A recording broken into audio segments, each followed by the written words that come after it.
Hello, neighbors. John, your neighbor here, and welcome to a Tuesday night. Tuesday nights are when I like to go live and see if anyone's willing to join me. And we have a special guest, a little different than distiller, master distiller, going in a different direction with, I think, Canada's first or only independent bottler. So with me is Kevin from Spirit for Us. Kevin, welcome to the channel. Thank you so much, and thank you for having me on. It's wonderful to be on. Longtime viewer. Thank you so much. No, I appreciate it. I really do. And you got to correct me right off the hop as people come in and get a sense.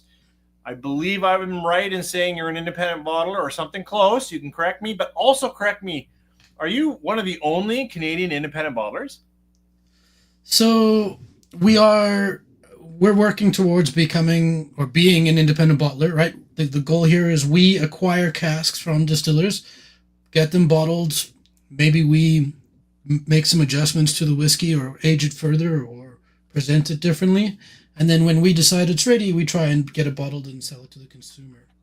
That's your traditional sort of Scotch independent bottler model.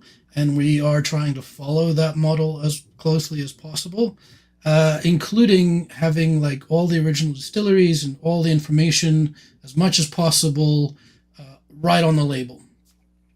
As far as Canadian independent bottlers, there are other Canadian independent bottlers that bottle other types of spirits. So there's independent bottlers that bottle rum, that bottle scotch, Okay. maybe some bourbon, right? But we exclusively are trying to focus on the Canadian market, on bottling Canadian whiskey, on bringing the best that Canada has to offer in whiskey to our local consumers.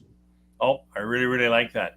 I always ask people who are brave enough to come on the channel, and hey, guys in the chat, get your questions going soon. Kevin is a good spirit. I don't know what it is about your name. I'm going to say that lots. It's just stuck in my head. Sorry, Kevin. But I have had the good fortune of being in small distilleries, talking to distillers. I'm getting a sense of some of the exciting parts and some of the real challenging parts. Can you talk a bit about your journey? How did you become inspired to promote Canadian whiskey, but also to do this where you get casks from different distillers and that kind of thing? So can you talk to me a bit about your story? Sure. So obviously there's a lot there, so you might have to keep me on track as I go here. But initially, right, I went to Ireland with a friend for his wedding. We went to the Irish Whiskey Museum, and I discovered that whiskey wasn't just, shooting Jack Daniels back in a bar. So when I came back from Ireland, from Dublin, I bought a bottle of Redbreast 12 in the airport on the way back. And when I got back to London, Ontario, I bought a bottle of Lefroy Quarter Cask. And those were the first moments where, I sort of really began to enjoy sharing whiskey and sort of making connections through whiskey. Forward on a little bit, I'm sort of growing in my whiskey journey. I'm trying lots of different things and I'm doing lots of tastings.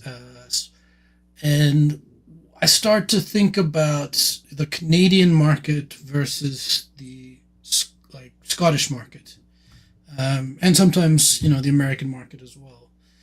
But I tend to compare the Scotch market because bourbon for me is a little tannic and woody, and I'm very sensitive to those notes. Okay. So, anyways, I started asking myself, why is it that there's no my favorite distillery is Springbank, right? As you can tell, I see it over there. It's nice. And I wanted to I wished that I could go and visit my local Springbank. Where is my favorite distillery in Canada, and why do I not have the same connection that I have with that distillery? As I do a distillery that I've never even been to, right? Yeah. And so for me, I really started looking at the Canadian whiskey market and, noticing an absence of independent bottlers, because that was also sort of primary in my whiskey journey. right up at the top here, you can see some of those independent bottlers. And, I really like Gordon MacPhail whiskey, Signatory Vintage. Uh, and I identify with that whole concept of trying whiskey that is being presented in a different way than from the original thing, right? Because those original bottlings, they're not common, but they're often very similar, and often you get the same thing over and over and over.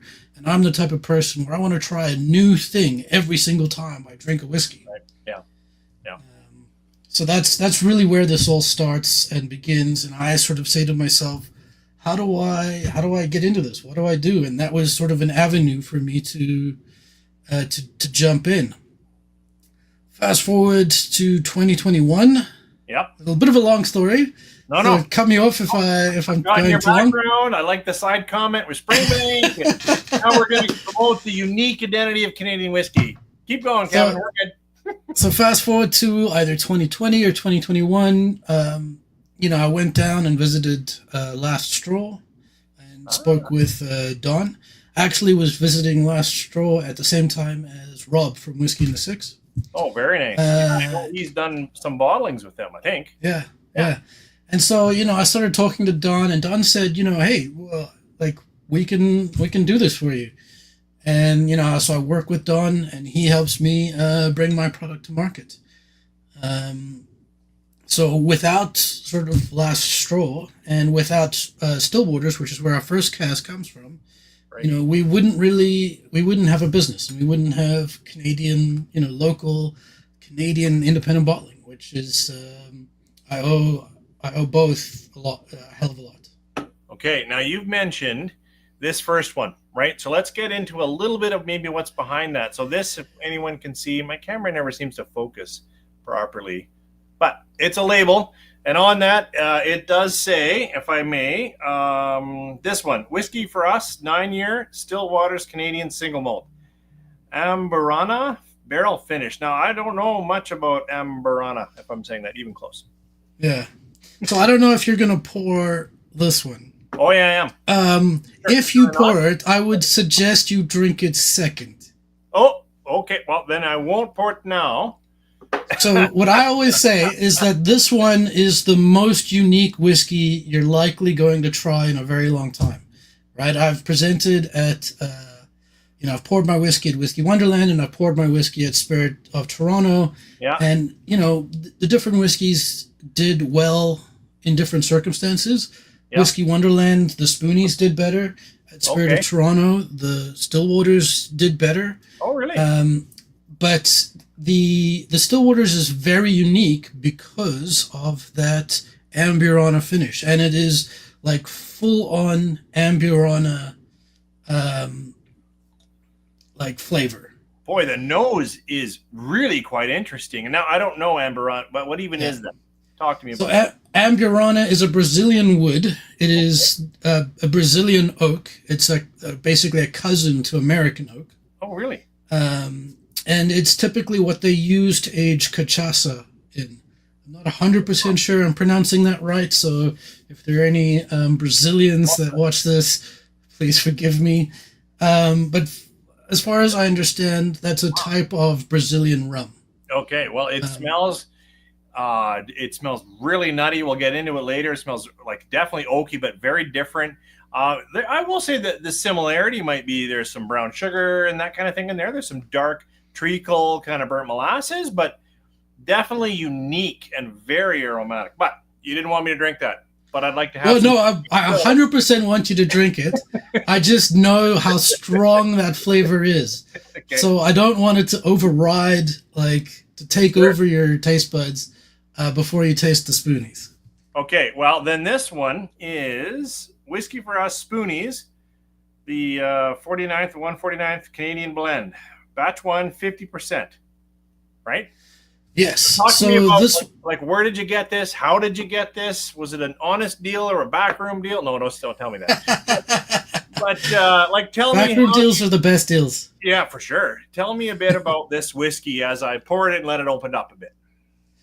So this one sort of came around in February, sort of late January, Yep. right as the tariffs are sort of coming into effect. Oh, great. And so 149th, the name is sort of for multiple reasons. The 49th parallel, Yep. sort of the dividing line between us and the States. Yep. This was back when, all of that. I mean, there's still happening a little bit, but the 51st state comments, Sure. so we sort of created this whiskey to sort of maybe not highlight it, but it was sort of what was happening in the moment.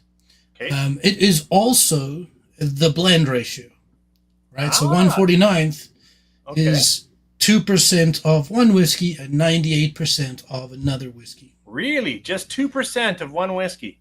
Yes. Wow. So and this is where that Amburana comes in, right? So the first of all, explaining this blend is a little bit complicated. So I'm just going to explain the two whiskeys first. So the first whiskey is a Macaloney's Irish style. So that means part malted, part unmalted barley. Yep. That was distilled December 2020. Initially matured in virgin oak and then a bourbon barrel that had been used 3 times. Ah, yeah. So when we got it after it had been in the virgin oak. And we decided to sort of take a more slow approach to aging. Okay. And put it in that third use, like tired, knackered, old bourbon barrel. So you wait, you got it. Like, I'm still learning your process. So I've got a Macaloney's. I think you sent me a little sample of maybe what you pulled out of the cask. So it came from Macaloney's. It's an Irish style. So as you mentioned, malted and unmalted barley. And then you recast it. You have your own casking program. You bought some casks from someone. Talk to me about that part. Yeah. So if we decide, so we will generally try a whiskey. We'll decide, this is a specific thing that we want to do with that whiskey. So we will go out and buy that cask, like an empty cask from a cooperage or maybe from another distiller. Like occasionally we might seek to swap casks or buy casks from Last Straw as an example, or we might go to county cooperage, or we might go to Northeast cooperage in the States. Which is where we got the original Amburana barrel from a couple of years ago. Sure. So you recast. You've got in a, like you said, a tired cask, or I shouldn't use that expression, but a reused, right? It's not a first bourbon. It's not a new oak. It's I don't think that a tired cask is a bad thing. Right? Tired implies it's not helping. It's still helping. But I think so. I think that. Depending upon what you want, a tired cask is and can be what you want. Right. Because you want that time to influence that whiskey as well. Right. You can't replace the impact of time. Yep. On whiskey or in a barrel, and sometimes spirit forward. Like you can have spirit forward whiskey that's been aged for 20 years, but it's been in a very tired bourbon barrel, and sometimes you can get that really nice, nuanced, fruity kind of whiskey, notes that you wouldn't otherwise get, from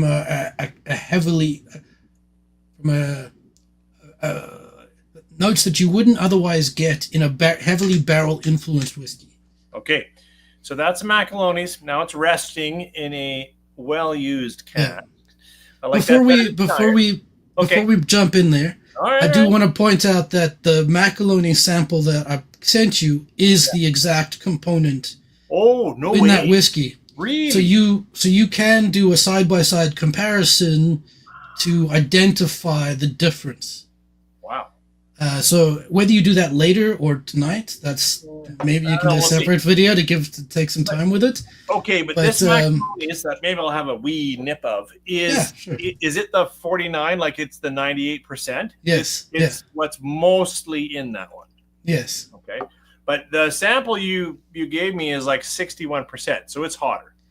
Yeah. So obviously, these are I have just cask samples Sure. that Yeah. I have been, that I've had from before. Right. And then when we do our process, we do our own blending.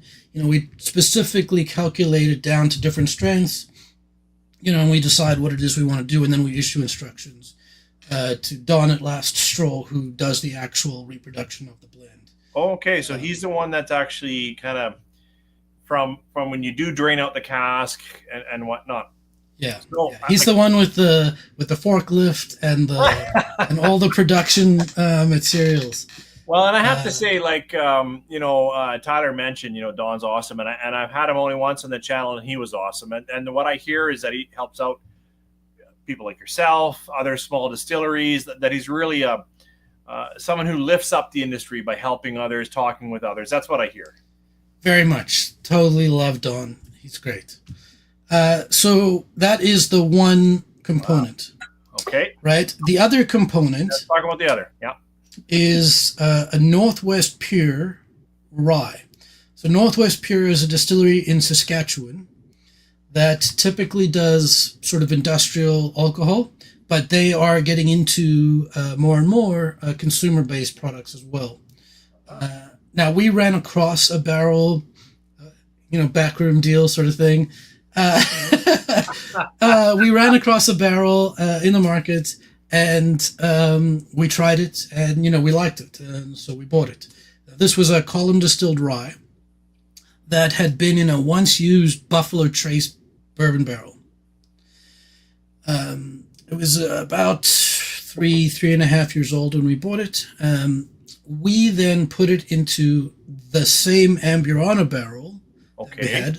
Essentially, we have a barrel, we want to look after it. We want to make sure that it's not just left, drying out. So, sort of cask management, we're trying to make sure that we look after it. So we put it into that barrel for 2 months. And then we actually decided to put it into, so this is a time when we sought out a Jamaican rum barrel. Right. County cooperage. Yeah. We bought a Jamaican rum barrel, and then we put that whiskey into that Jamaican rum barrel. And wow. At the time of this whiskey being blended, it had been in that Jamaican rum barrel for 4 months. Okay, so it comes to you. You said column still rye. Is it 100% rye? Yes. And then you put it 2 months. You got on the label, so that's why I'm really good at remembering what you just said. 2 months in the Amburana, and then 4 months in the Jamaican rum, something like that. Yes. And then now, I did also just put it in a little glass here because now I got to know what it smells like. Interesting. Wow. And you know what? I have to say, just right now, I know I can't reach through the camera and help those watching, but when I first was nosing just the Macalonis, it's good. It's a little like I've had Macalonis. They're Irish, not at that cask strength, but something similar like this one here. Yeah. And I can smell a little bit of that barley spice, I almost want to say, in pot still, and I can get a little bit that here.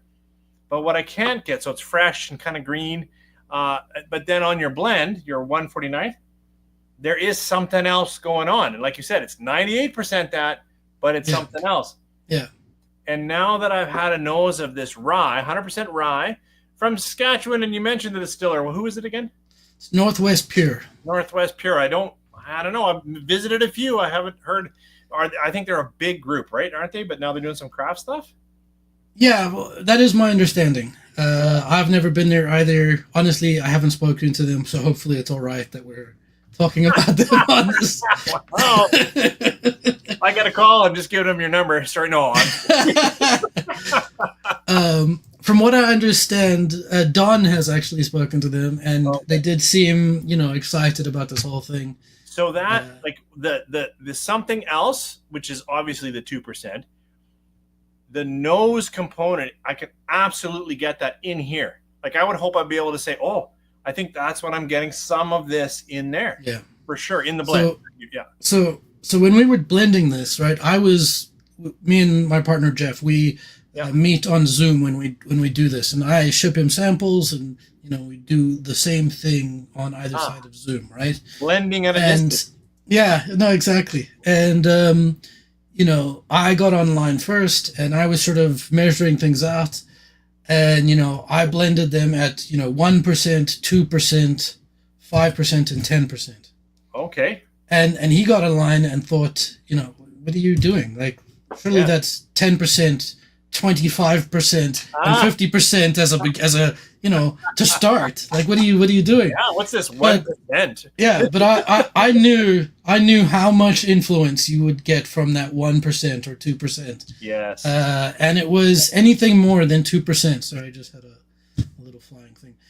Anything more than that 2%, and that whiskey takes over that flavor. And I have not been in your blending house or your blending Zoom calls, but feel free to loop me in. But I have been at the table. Sons of Van, I was there at their table, and exactly that. We had 5 different whiskeys, and we went through a whole blending thing. Like, what are you going to pick out as your base? And then that one had more. And then there'd be some that, like, we had little graduated cylinders, felt very scientific. Yeah, exactly. And then it was amazing how, like you just said, 2% shifted it just the way it went. But at 5%, maybe it's a little too much. 10 right out, like no way, nothing hotter than that, and it could totally change the whiskey. Yeah. I had to go and buy like different graduated cylinders and different droppers and like different blenders. It feels like I should have paid more attention in science class whenever I get into it. Yeah, see, I didn't have to do that. I just show up and someone else had done that, so that was very nice. Yeah. But it's good. And then they also have an instant, it's a very expensive, I'm told, like where you can just check the alcohol content. We don't have that. Boom. Wow, no. They told me how much, and I couldn't believe it. Like I've got the old hydrometer where you got it, anyways. And that was so we don't even have the hydrometer because the amount that you need for the hydrometer has to be like half a liter of alcohol, right? Like 200 mils. You have to have quite an amount. Yeah. It's probably not the best hand movement to be making there, but okay. So we have to actually calculate and be very careful with the amount of water that we add, to get to the right ABV. Right. As we're blending. Wow. Okay. So we've talked a lot. It's 23 minutes after, and I didn't tell you this on the pre-show. Okay. By 15 minutes in, I want to try a whiskey. So I've been nosing, but I haven't tried this one yet. So do you have a little to enjoy with me, or I'm just... I don't, because of how limited the Spoonies is, I don't have my own bottle. Okay, well, cheers. I want to leave... I poured a little bit of the single malt. So I do have some of that. Cheers. Okay, but don't put any of those tasting notes in my head. So this is quite tasty. It fills the mouth well. I imagine this is not chill filtered. Do you know that? Is it chill filtered? No, we don't chill filter at all. Okay. And there's no color. Nice. So people that can see on a camera, that's natural color, non-chill filters.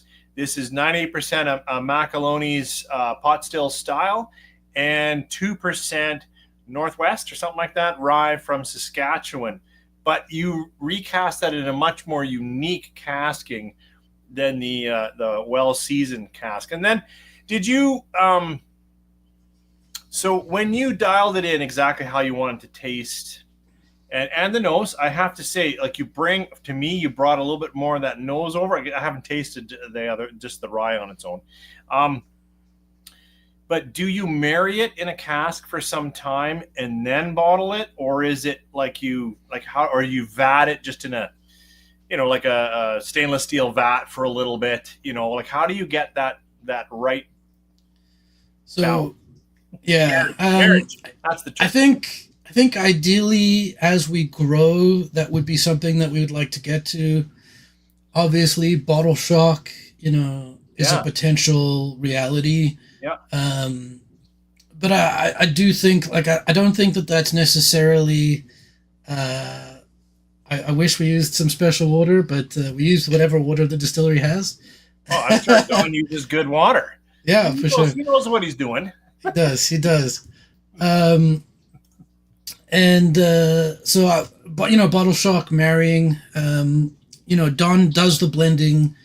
He has the tanks, but I don't think they sit in that tank for any length of time. Don's facility is a production facility. He's got a lot of other things happening, and he needs those production materials for other things. Well, it's early. It's early on this one, but I am. The palate doesn't follow through quite with the nose from the rye. The nose from the rye, like just straight up 61%, is really pungent, like almost a some. I don't know what I don't want to say. I'm trying to think of something that has that really like there's a if I may if I may suggest a few notes for you to look at. Tell me what I should know. Yes. Everybody. So I don't believe that any one person is right or wrong for tasting notes. Right, you get what you get. But I also don't believe that suggesting tasting notes is bad, right? Like, I think that's the way you taste things, is by doing self-suggestion. That's the best way to do it. Sure. So anyways, the Amburano, the 2%, for me, that is generally things like cinnamon, nutmeg, clove, allspice, maybe some cedar, camphor cedar. Cedar's closer. It's not very cinnamon for me. I can go with you on allspice, but cedar. There's a bit of an interesting, like when I said pungent, like that aromatics that come off cedar, that kind of thing. So that's mostly going to come from the Amburano. Yeah. And in fact, if you're tasting the rye by itself there. Okay. That has been again influenced by the rum, and so that's even slightly more tamped down or sweetened a little bit by the rum. Only on the chewing can I get the sugars that I would expect from a rum cask. Up front, it's still that mossy, woody, aromatic woods. I can go allspice. I'm not getting cinnamon, but it is a savory nature that isn't black pepper. Like, so it's something else I'm struggling with. Yeah. The other one. Mm-hmm. So in the blend. Which way? You mean the other spoonies? No, in the spoonies. Oh, in the spoonies. You bet. In the spoonies. So once it's blended, some of my favorite notes are. I have two favorite notes, and they are, one is chocolate cake, and two is sourdough crusts. Oh, really? Interesting. Those are some nice tasting notes. I'm gonna have to dig around for those. That's interesting. I got a question on purchasing, like getting casts and whatnot. The question really is there any desire to purchase cask, maybe some larger houses, like just to see, I see that in Scotch sometimes, I was tasting the other day, and it was an opportunity to taste an unsherried, darn it, the house is gone. But they almost only release sherried whiskeys, but of course they have some, ex-bourbons back there. And then you're like, whoa, that's what that house would be like if they weren't doing that classic. And I get that here, right? Like Crown's got to have some wild stuff out there that under integrity might taste good. Yeah. So the main problem with talking to Crown or the larger places is that all of them, if they sell spirits, generally they have minimum order quantities, and they're not in the single barrel range. They're in the 10,000 liter range, right? Or higher. Right. And so the amounts that our business is small, our business is new. We're still trying to make sure we have money in the bank, right? So we have those problems to deal with. Secondarily, right now I'm focused on the craft market because that's where I believe our true potential is. Not that the larger guys haven't played a crucial role in where Canadian whiskey is today. They have, and they have represented us on the world stage, and they've done fantastically. And I think good on them. Dr. Don Livermore, Blender of the Year, great stuff. And I think if we spoke to them and if they were willing to sell us a cask, I would not say no. I think I would love to be able to present a different view of what that whiskey is to Canadians, right? Especially to local Canadians that, they don't get the single casks, that maybe go to Texas, etc. I would love to be able to do something like that, but we would need to get past marketing first.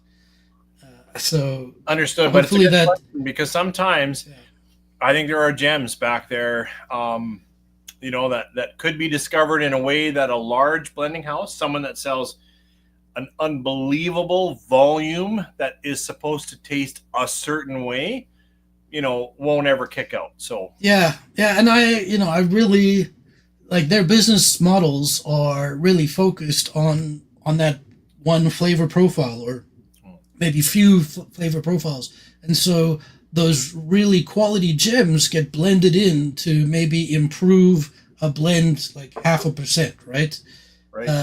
They're one of 80 barrels or one of 200 barrels or whatever it is. And so I do find that a little bit sad when I think about it, but at the same time, the places that I want to lift up are the wildlife spirits, the Anokas, the Last Straws, the Sons of Vancouver's, the two brewers of Canada, right? All of those places that I think make really good stuff that just don't have the reach that the large players do. Not that we have a very large reach at the moment, Huge, but massive, cranking out the bottles. Well, that's why we're here. We're talking through this to see what it's like. And hey, while I'm paused for that, is there a way, like, how do I get your whiskey? I've tuned in here. We got a few people watching. We always get more on the replay. People are interested. How do they get your whiskey? How do they find you? How do they get it? So right now, we only sell through laststrawdistillery.com. You can purchase on the website. You can go into store, pick up. They will ship Canada-wide, except for a few certain postal codes. But generally, it's not a problem. We have actually been able to register in Alberta as well. Oh, really? This just happened after our last Spoonies run. So our next whiskey we will be selling in Alberta. Nice. I like it. And now hang on, I'm doing a thing. So I'm on their site. How do I find it? Because obviously I'm going to find Last Straw. Oh, right there. Yep. So there's one. And if you scroll down, the other one will be there too. Okay. I can just add it to the cart right there. If you go view all spirits. So if you scroll back up. Yeah. View all spirits. Yeah. Okay. Because Tyler was talking earlier. I'm hoping you can still hear me. Yeah, I'm older. He was having Scorn, so that's nice to show that off for Don there. That's I think nice. Probably selling well in terms of in the absent of bourbons, right? We're looking at a corn whiskey. But where's yours? Just got to keep going. Yeah, they shift in, like, sometimes Last Straw highlights some products. Sometimes they rearrange the order of these things. Yeah. So they're not always in the same place, but yeah, they're both here. And we've been talking the Spoonies and all the blend that went in there. And I have to say, the addition, I don't have to say anything. I'd like to say the addition of that rye really moved the nose, and the flavors shifted too. But I'll need more time because I was taking, I don't know if I was on camera or not, but I was taking little sips of the Macalonies without the rye. And then I was tasting the blend that you put out, the Spoonies blend. And the biggest difference for me right away is the nose. Like every time I'm coming back in, I'm getting, or retro nasal, like that kind of stuff. But the palate, I need more time with to describe what's going on. Yeah. So we did a limited run of the Spoonies. There was only 60 bottles released. There's maybe 20 left. That idea was we wanted to release something. We needed to get some money into the bank, as I say. But we're also probably still going to release the individual components as well. Nice. We pulled these components, we pulled these samples, and we sort of looked at the two components individually and sort of said, they're close, but they're not quite 100% ready yet. And so we then moved into sort of this blend to see what could come of it, and we were happy with the 98% 2% blend. More so than we thought we would ever be. Nice. No, that's awesome. Hey, let's shift. Let's talk about this other whiskey. This whiskey that you almost wouldn't let me drink. You sent it here. You let me know it, and then you said, "Don't drink that." What? Well, no, it's not. Don't drink it. It's drink it second. So this one is a 9-year-old single malt from Stillwaters. Right. Okay. This was our first cask we ever bought. Once Stillwaters decided to sell us a cask, all of a sudden, I had an independent bottler business, and it was the best day of my life. Yes. That's a great day. I yes. hope one day to be in that business. No. Yes. Yeah. Because isn't it always just like traveling to distilleries? They open up 5 of their best casks, you sample away, and you go to another distiller, right? Like that? Isn't that your lifestyle? No. I wish that was my lifestyle. That's like the Nate Ghana lifestyle right there. Don't burst my bubble. That's what I think you do. That's what I think you do, Kevin. Okay, sorry. I went there. I talked to them initially. They weren't so keen on the idea, and they called me back like several weeks, even a couple months later. Then they were gung ho, and I was like, okay, let's go. So we got a few samples, we tried them, we bought this single malt. Okay. Now as this was going to be our first release, right? Yes. It was our first product. Yeah. So one of our goals was to make a statement, right? Oh. To do something that we were already doing something that wasn't really being done. Right. Right. Independent bottling of local Canadian spirits. Absolutely. But, back then, even single malts in Canada weren't really that much of a thing, right? True. 2 years ago, the Canadian spirits market looks completely different. So we have single malt, and then also now we thought, well, Amburana was also sort of pretty fresh on the bourbon scene. And we hadn't seen a Canadian whiskey, finished in Amburana. And there's still not a lot of Amburana out on the market, even in the bourbon scene. No. No, can remind me again where I've seen it? I mean, not that I want to promote some other bourbon thing, but I know I've seen it somewhere, but I don't think I have it. I mean, there are a few different distilleries that are doing it. Perhaps the one that's done it the most is Starlight, I think. Starlight out of Australia. No, that's Starward, I think. Oh no, you're right. You're totally. Well, who am I? Just sipping away on whiskey here. But you're right. That's Starlight. Starlight. No, you're totally correct. Yeah. Yeah. So the Brazilian government actually limits the amount of Amburana that leaves the country. Oh. So I did. These are things that I only found out after. Penelope as well. I have a great embarrassing story with Penelope. I was live with some YouTubers a few years back, and I'm like, "Hey, have you guys had that new Penelope stuff?" And they're like, "What is he talking about?" I'm like, I just had it. I didn't even never seen it before. And they're like, "Do you mean Penelope?" It's like, "Oh yeah, that would be how you pronounce it." I don't know. I'm never gonna live that down. At least it's right. That is pretty funny. That's a good story. Here's some idea. Okay, but I'm certain I haven't seen this, and if it's out there, that would be cool. But I haven't seen it in another Canadian release that I'm right, and which was the goal, right? It was part of the goal. Obviously, we wanted to release a quality product. Sure. But we also wanted to release something that was completely different for people to stand up, take notice of, to sort of be aware of. Now, when you start with this 9-year-old. that already for Canadian single malt is already saying hello, right? We don't have a lot of aged single malt. Two Brewers is probably the oldest now. I'm sure there are others and people will correct me, but like 9 years is already hello in Canadian single malt.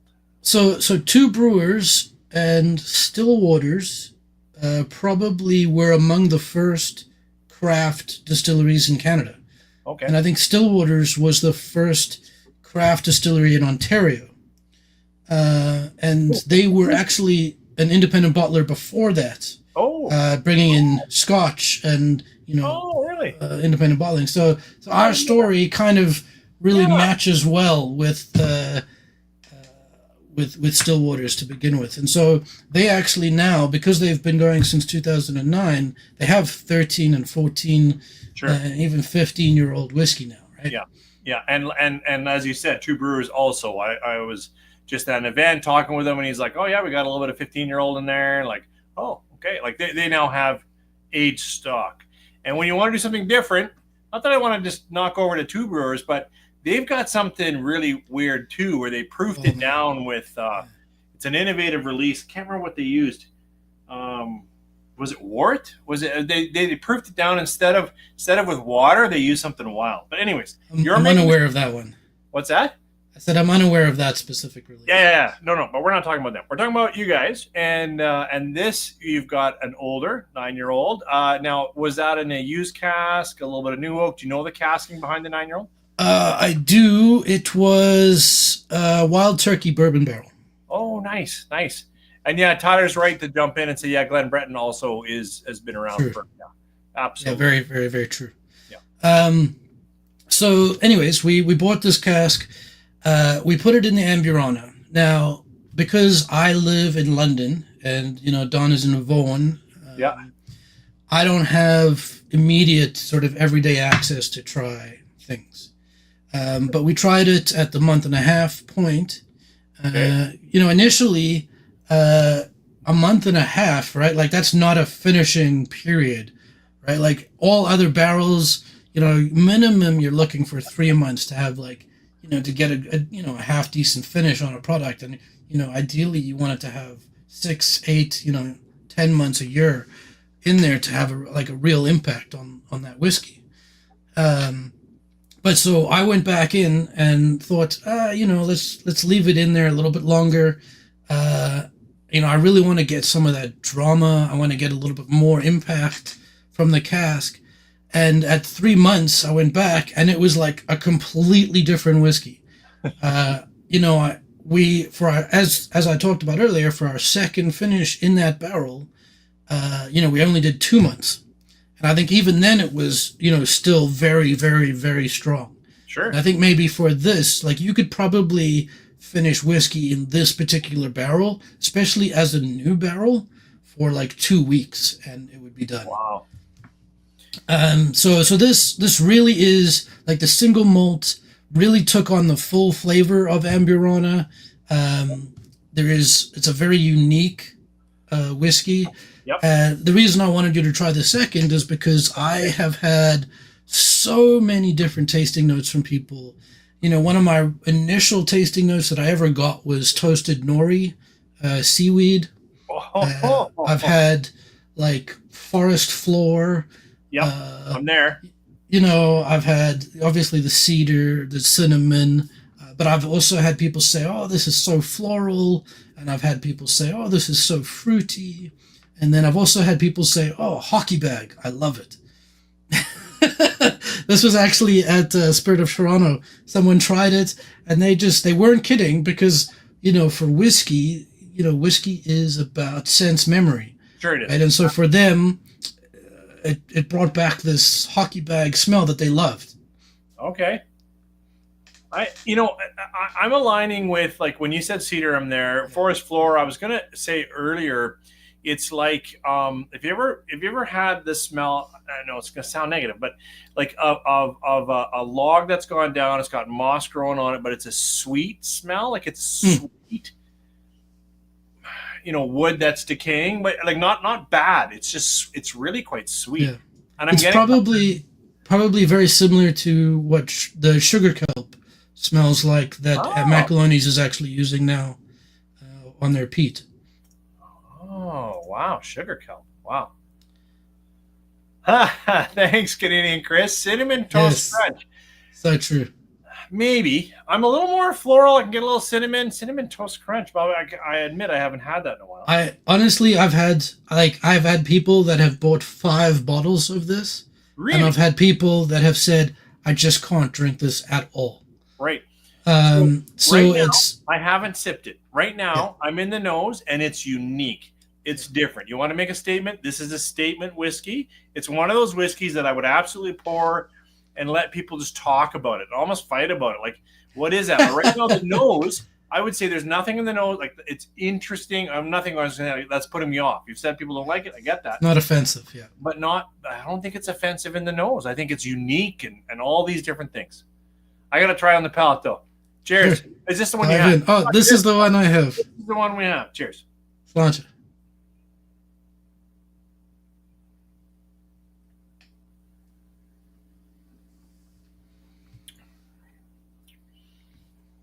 That's bold. And that is unique in the palate.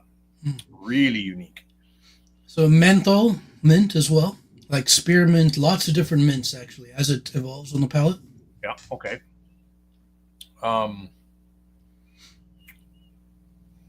Yeah. Wow, that's different. Like, it's really different in the palate. And I got hints of that, just hints. Because it was rye and it was only about 2 months, was it, in that barrel or whatever? 3 months. 3 months of the other one was 2 months. No, the other one was 2 months, and then Yeah, it was this one 3 months. making rum. That's this one. Yeah. And it's rye. It's totally different than a single malt. Yeah. Right. Okay. And I got hints of some of that, but I didn't clean my palate properly. But this, this one's sprightly, and now I'm getting some hot cinnamons that I wasn't getting earlier for sure. That's right. Yeah. Like cinnamon hearts. Absolutely. That's a popular note. Yeah. I've also had people say like not cinnamon hearts. I've had a lot of people say cinnamon hearts, but I've also had people say like the actual cinnamon stick. Like if you have like a full on cinnamon stick that you might put in some chive or some chai. Yeah, no, for me, when I go cinnamon stick, because I've had it and I've chewed on them too, they're fun.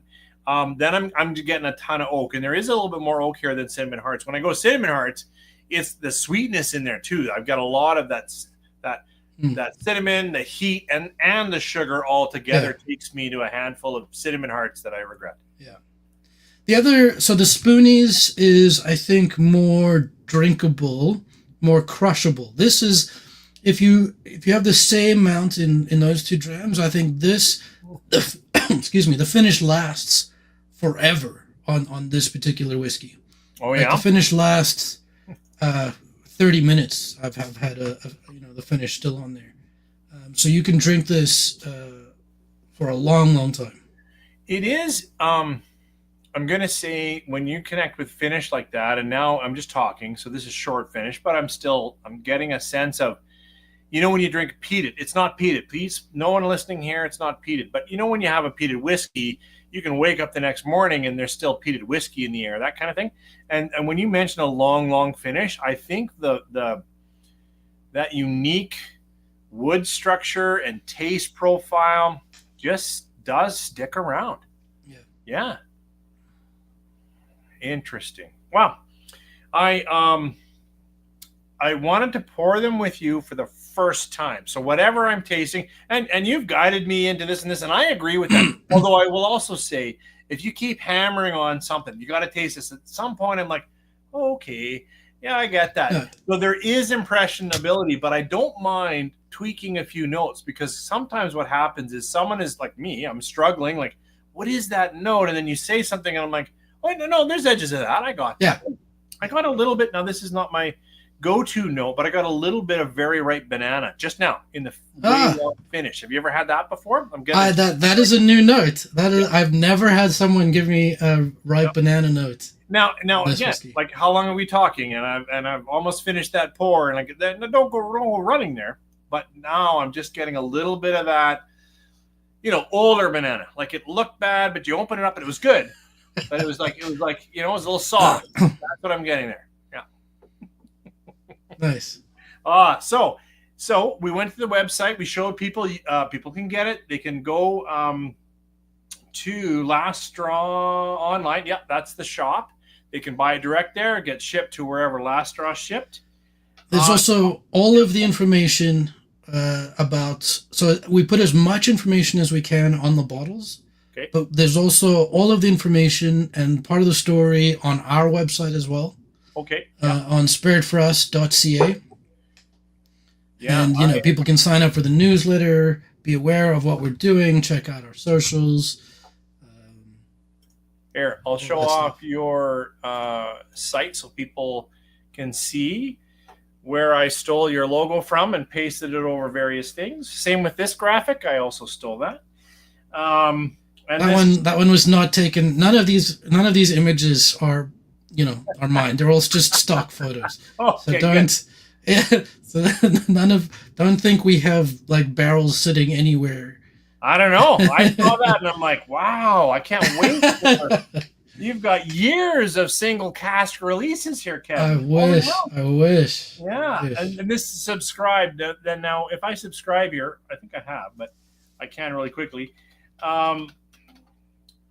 What does this do? Talk about what's coming next. So that's going to add you to our list. Don't forget to double opt in. You have to go into your email and opt in again. Otherwise, you won't receive, just because of Castle and anti-spam legislation. Nope, I saw that. I just don't want to go there. I have no idea what's in the email. So for sure. And so we, I try to keep our subscribers up to date on where we're going to be and any new releases and how to get them, any new merch that's in the shop, and our new podcasts that we are releasing as well. Right now, I try not to. I saw that earlier. You've got a lot of stuff we can pick up and have shipped out to us, different apparel and this tumbler. So that's kind of cool. Now the blog, is this the one that also is your podcast or no? No, so I need to get back into the blog. I have been running short on time since we started the podcast. But I wanted to do some tasting notes, some writings about the Canadian whiskey industry, all of those things.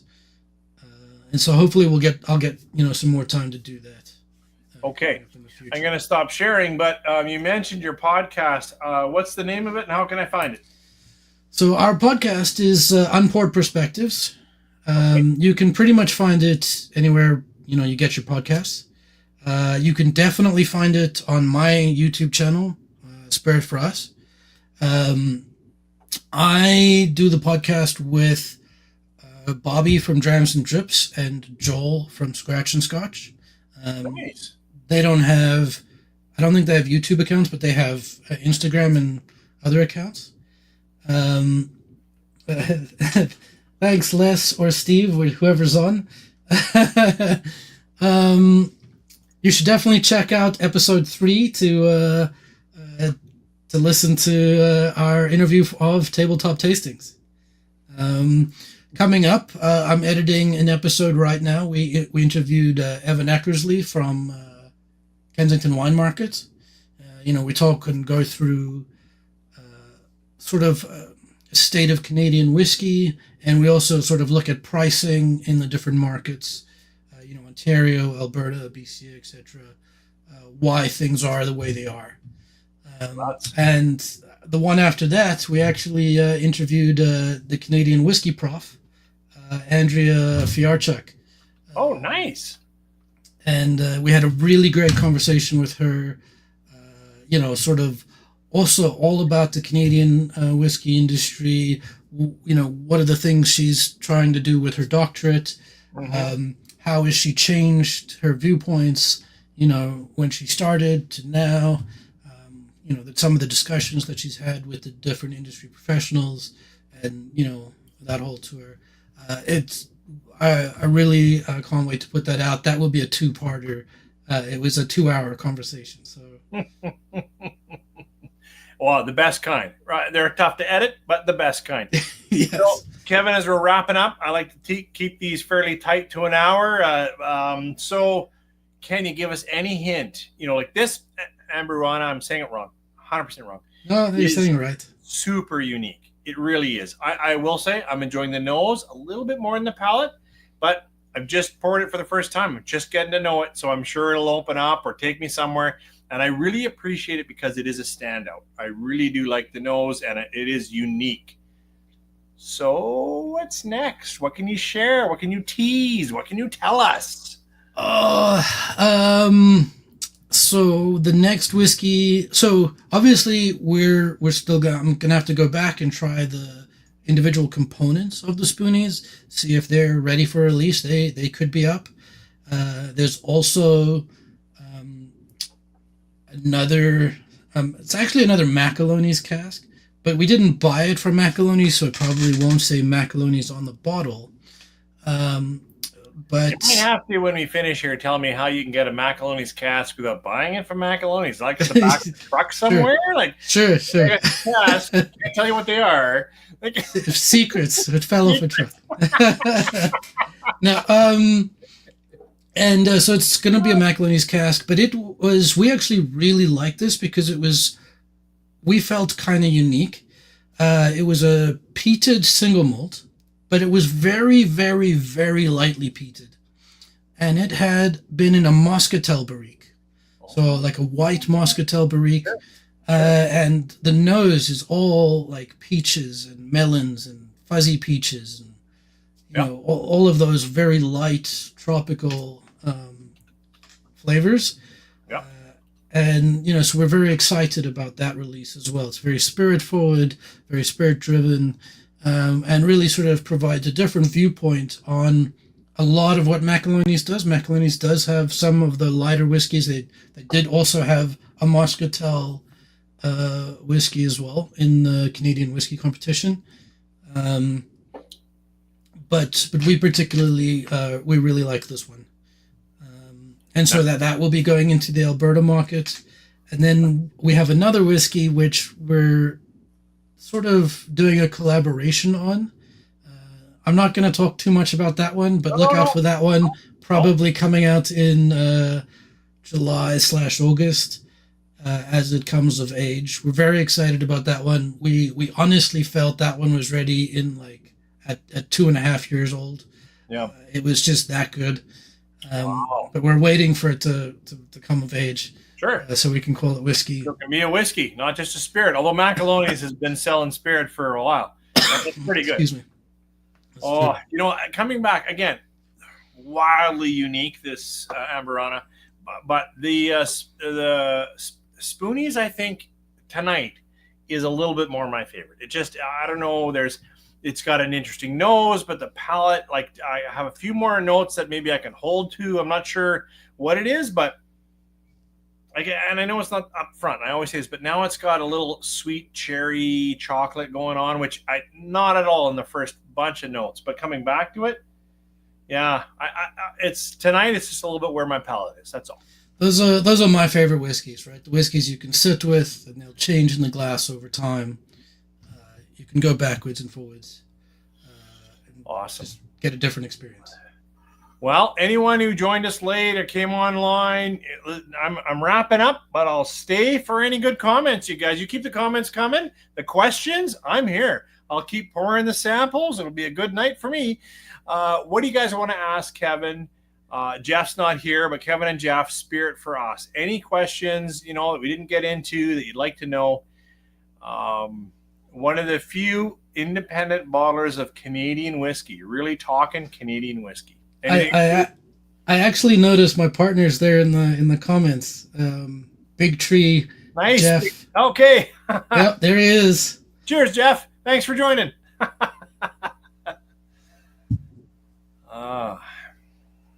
Well, I think we've covered a lot of ground. We've shared a little bit of your history. We've tasted some whiskey. We've tasted some components. What a generous gift. I appreciate knowing the back end. And as you mentioned, I could try well, what if that was 3 or 4%, like that kind of thing, and I can kind of play around with that. And I respect you for sharing that with me. Thank you for that. It would be very interesting to see a future video from you on some experiments that you maybe do in the background if you feel into that. I'd love to see what you get. Yeah, that'd be great. Again, thank you. And for all of those who joined, I did put it in the comments. You go to Last Straw online, and then you can pick up their whiskey from there, and they ship around to most places. I know there's some places you can't, but they ship to a lot of different places. Dawn is part of this experience too, helping you out, so that's good. And they have their own website and their own newsletter, though, which I imagine will give out tidbits. And then, of course, the podcast, we've shared a little bit ways to connect. So, Kevin and everyone who tuned in, thank you. Thank you for a good night. I laughed lots. It was great for me anyways. Thank you for sharing all the bits and interesting information.